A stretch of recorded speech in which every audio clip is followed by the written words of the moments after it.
नमस्कार, किरण होम क्रिएशनमध्ये आपले स्वागत। आजच्या व्हिडिओमध्ये रव्याचा प्रसादाचा शिरा करू। त्याकरिता साहित्य बघू। रवा 1.25 वाटी, खवा 1.25 वाटी, दूध 2.5 वाटी, तूप मोठे 2 चमचे, 1.25 वाटी साखर, काजू किसमिस आवडीनुसार, विलायची पूड अर्धा चमचा।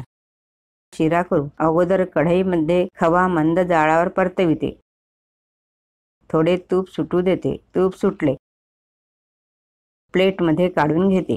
कढईमध्ये मोठे 2 चमचे साजूक तूप घालते। लगेच त्यात रवा घालून मंद जाळावर भाजते। एवढा रवा भाजण्याकरता 12 ते 15 मिनिटे लागतात। प्रसादाचा शिरा करताना साहित्य: वाटी, ग्लास, चेराने 1.25 माप घ्यावे। कशानेही घेऊ शकता। आपल्याला प्रसादाचा शिरा किती करायचा हे बघून माप निश्चित करावे। रवा भाजून झाला, त्यात अगोदर खवा परतविला तो घालते। खवा रव्यामध्ये मिक्स करते। रवा व खवा खमंग भाजते। खव्याचे तूप सुटते, त्यामुळे तूप कमी घातले। खवा घालीत नसाल तर तूप जास्ती घालावे। दूध सिमवर गरम करते। दूध तापले, रवा व खवा खमंग भाजला, वास छान दरवळतो आहे। त्यात गरम दूध घालते।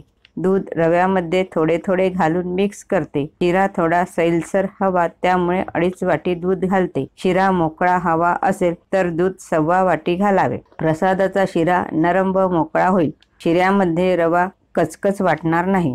जर पूर्णच दूध घालायचे नसेल तर दूध पाणी मिक्स करूनही घालू शकता। झाकण ठेवून एक वाफ काढून घेते।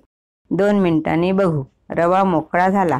रव्याला पाणी लवकर शोषतं, त्यामुळे दूध दुप्पट घेतले। शिरा प्रसादाकरिता करीत असाल तर 1.25 माप दूध घ्यावे। साखर घालून मिक्स करते। मी 1.25 वाटी साखर घातली। जास्ती गोड शिरा हवा असेल तर 1.25 पट साखर घालावी।